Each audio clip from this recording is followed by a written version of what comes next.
আইয়ুবপুরের যুব সমাজ সাকিবের দল সুন্দর, সেখানে আমাদের বাঞ্ছারামপুর উপজেলার নেতা নেতৃবৃন্দ যারা আছেন সুন্দর, আমাদের কমিটির প্রধান অতিথি সভাপতি বিশেষ অতিথি চমৎকার, এবং আজকের খেলায় ইউটিউবার হরিফিরি বাঞ্ছারামপুর স্বামী ভাই আলামিন স্যার এবং তার সাথে জনাব সাইদুল স্যার সহ সবাইকে আরেক ঝাঁক ধন্যবাদ ও ফুটবলের শুভেচ্ছা জানাচ্ছি। বল নিয়ে কারাকারি সেই টাওয়ার খেলোয়াড়, তার টাওয়ার নয়, তিনি অনেকটা পিছনে, তার নাম্বার 7।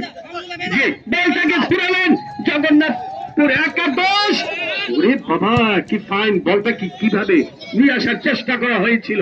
এই তো বল পেয়ে গেলেন, যে মাসুদ রানা নয়, সেখানে শান জি ডাম্পারি শট, পতাকা উঠিয়ে দেখালেন ওমর ফারুক স্যার।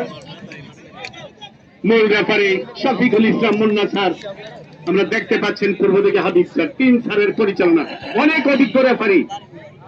শেষ মুহূর্তে বলটি মাঠের বাহিরে মাসুদ রানা তড়িঘড়ি থ্রোইন করলেন না, জবাব দিলেন সজীব 30 নাম্বার নিয়ে। তিনি left back of Bancharampur king star 1-0 বলে এগিয়ে থাকা তার দলের পক্ষে। ডান হাতে বল ছেড়ে দিলেন মেহেদী হাসান। রেফারি স্যারের বাঁশি হালকা বাঁশি বাজালেন শোভে মন্ডলী, দেহ তার গোলাকার, বায়ু খেয়ে বাঁচে, 22 জনের লাত্তি খাইয়া কি এই জগন্নাথপুর নাচে, আইয়ুবপুরে নাচে। তার নাম ফুটবল, ফুটবলই গুড বল। শট দিচ্ছেন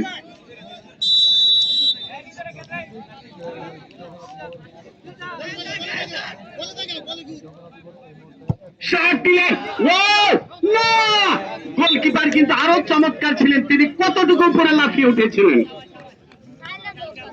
অনেক সুন্দর গোলকিপার রিফাত এবং মেহেদী, 2 গোলকিপারই। কোন খেলোয়াড় খারাপ না, কোন দলের কোন খেলোয়াড় ছোট না খারাপ না, কিন্তু খেলায় হার জিত থাকবে। জি রিফাত টান পায়ে নিজেই শট নিলেন, মাঠ পেরোবার আগে জবাব দিয়ে দিলেন, মাথা দিয়ে জবাব।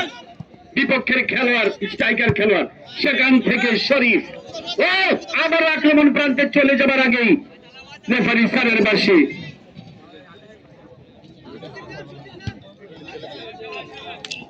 বলটি মাঠের বাহিরে, থ্রোইন।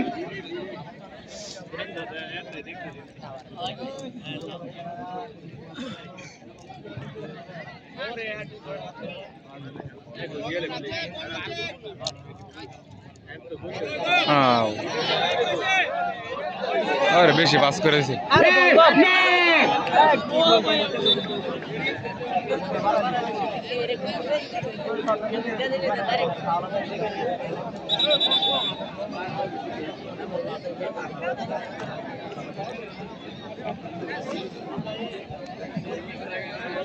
এই কারবে দেন পরে